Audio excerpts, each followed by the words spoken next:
Hello and welcome to Civil Discourse Now. I'm Mark Small. I'm Paul Ogden. And this is a really sunny October 27th, 2012 in Broad Cold out Ripple. though, Mark. Chilly. It's chilly. 46 degrees. It's supposed to be 54 today. That's the high. Yeah, that's very high. If they're accurate. We're shooting from Broad Ripple, which is on the north side of Indianapolis.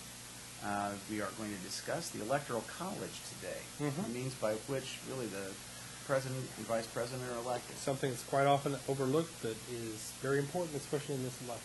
There's a very formalistic way in which they present the votes now, too. I guess there's a whole ceremony. There is a ceremony. They don't show it on TV.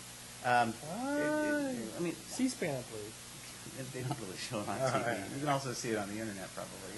You can see us too.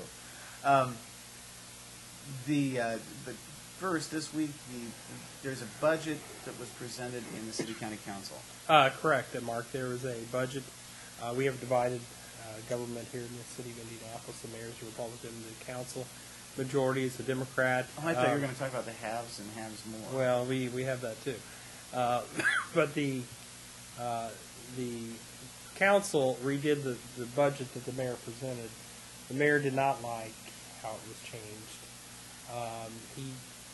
He didn't like that more money was taken from the rainy day fund, what they call the rainy day fund, than he thought should have been. Mayor wants a what I call property tax increase. He wants to get rid of the local homestead exemption, which would be like at least $30 increase for homeowners, more for some. So yes, but to his defense and credit, Mayor Ballard is running on public safety. Number one. But he thought it prudent to cut the budgets for prosecutors, police, courts. And a lot of the things he cut were were county-wide office holders that were Democrats. Yes, that's just a coincidence. Just a very great coincidence. I noticed he didn't. Mayor I don't believe he cut the budget in his own office, though. I think that increased because he had people that needed money. Yes, exactly.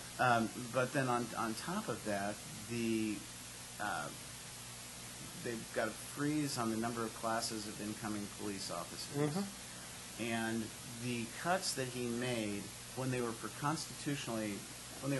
offices created by the Indiana Constitution, according to statute, it's my understanding that the mayor cannot veto spending. Yeah, there's some question about whether it was legal, his veto. And he did what's called a line item veto, which is something that actually Indiana's governor doesn't have, but the mayors in the city have.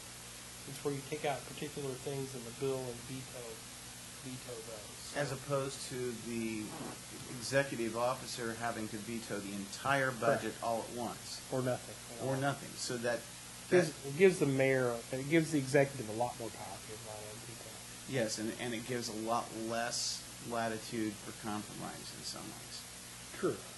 So, Indianapolis, which has claimed that it is out of money and that there are a whole bunch of things that need funding, but we come up with money for the Pacers and the Colts because we need sports. Well, and there was another development this week related to that same theme.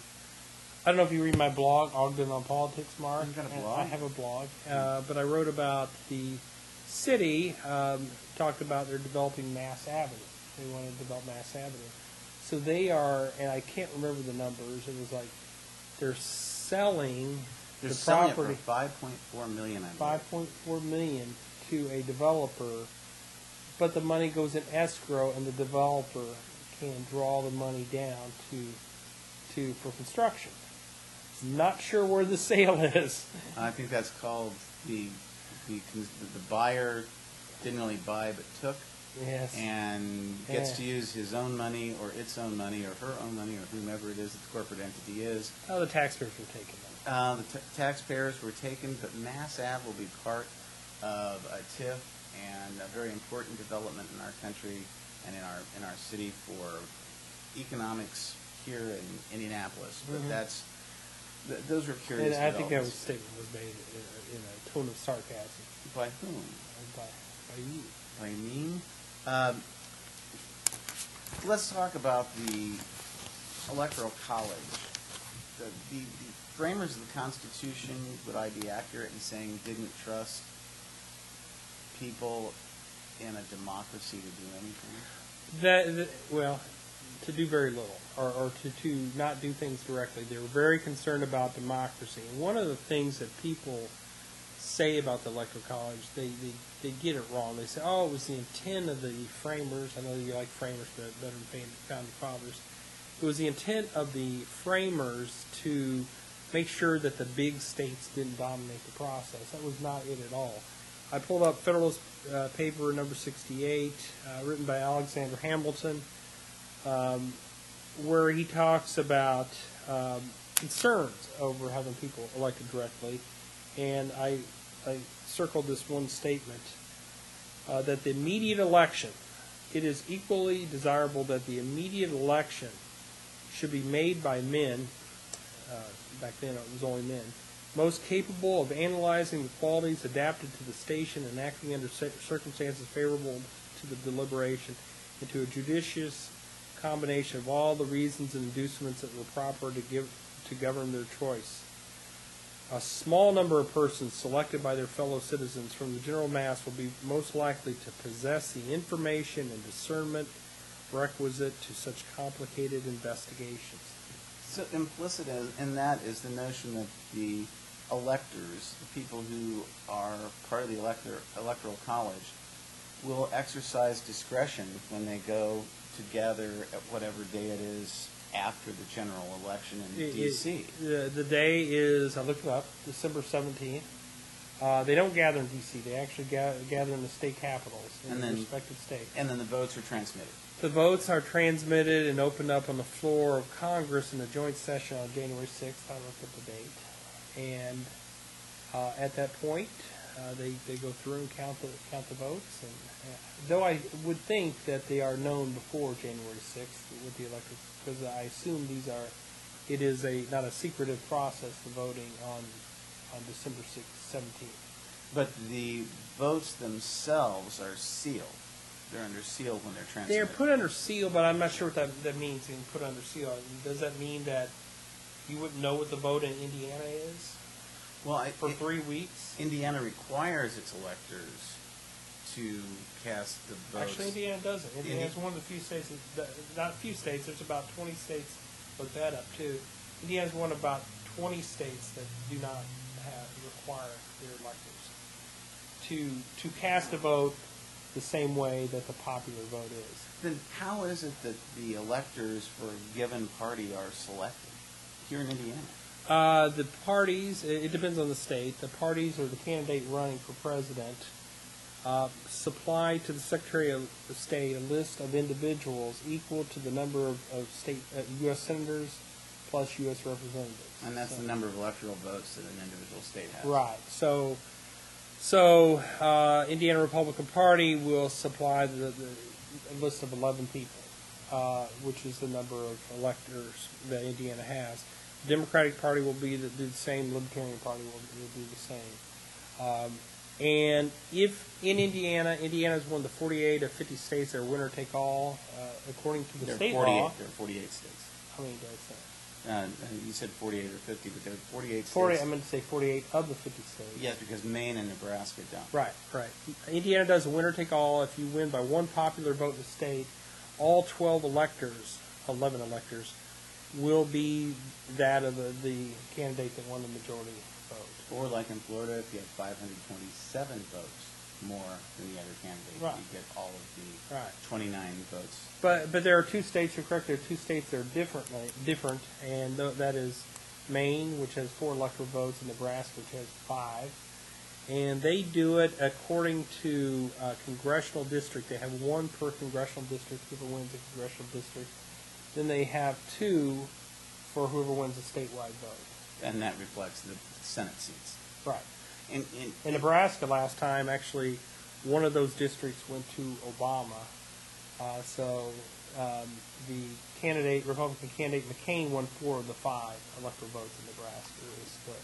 Well, and one of the criticisms that I've heard about that particular model is that it encourages gerrymandering, because the states or what is at issue is much greater. It's not only just congressional seats, but those aren't only just congressional seats. But those then translate into being at issue in the presidential race. So if you can put a lot more members of one party, the minority party or the party that's on the outs of the state General Assembly, into just a couple of districts, then you isolate those votes and they'd only get 2 electoral votes. See what I mean? No, I don't see what you mean. Okay, well look, the way it is right now when they gerrymander the districts here in Indiana. They gerrymander, they always do that. The party in power tries to gerrymander it such that, you're going to have to give them a couple of seats here. Right. But you try to shape or configure the congressional district in such a manner that you put as many of the other party into those 2, in this instance, as possible. Well, the stakes would be even greater in the presidential arena, because if you can put those votes in those districts, then it's more likely you'll not only have more members of the House of Representatives, you'll have fewer possible electoral votes going. Well, I could see that in Maine and Nebraska, but all the other 48 states are elected statewide. Yes, but I'm saying if the other states were to go to that. Oh, correct. You're talking about a possible reform. Yes, because that would. That's one of the, because that encourages gerrymandering. Yeah, I haven't heard that, but you're right. That would encourage. I mean, there's enough encouragement for gerrymandering now. Oh, I know, because you get you want to get a majority of the Congress. But when they came up with the Electoral College, they drafted the Constitution, and it was Article 1, Section 4 or Section 3, I think, that stated how it was that the president would be elected. And they screwed up when they drafted the Constitution. Well, they did. The electors were to cast votes for president and vice president, and the person who got the second most would be vice president, and the person who got the most would be president. But the problem is, if the electors stuck to who they were pledged to, you end up with a tie vote, which is what we have. Because they'd be, as happened in 1800, they would vote equally for Thomas Jefferson for president and Aaron Burr, who was running for vice president. Right. And so they did have a tie. Yeah, and the vice president said, no, I want to be president at that point. And all Burr, hell breaks loose. Yeah, Burr ended up, there were 36. Well, okay. Then the procedure is, if there is a tie in the Electoral College, and there can be now because we have 538 electoral votes. And so there can be a tie of 269 votes each. Then the vote goes into the House of Representatives. And I've always cautioned people that it's not that easy. First of all, these are flesh and blood human beings. These electors are flesh and blood human beings. 269 to 269, 30 states, approximately 30 states say that you have to vote the same way, tells the electors. But the punishment is like a fine of $1,000 or a misdemeanor charge. So it's like, well, you're willing to violate the law to elect the next president of the United States? A lot of people would. Then you have 20 states, including Indiana, where you're not legally entitled to at all. We're at the end of this segment. We'll be right back. For Terrian. That's the end of our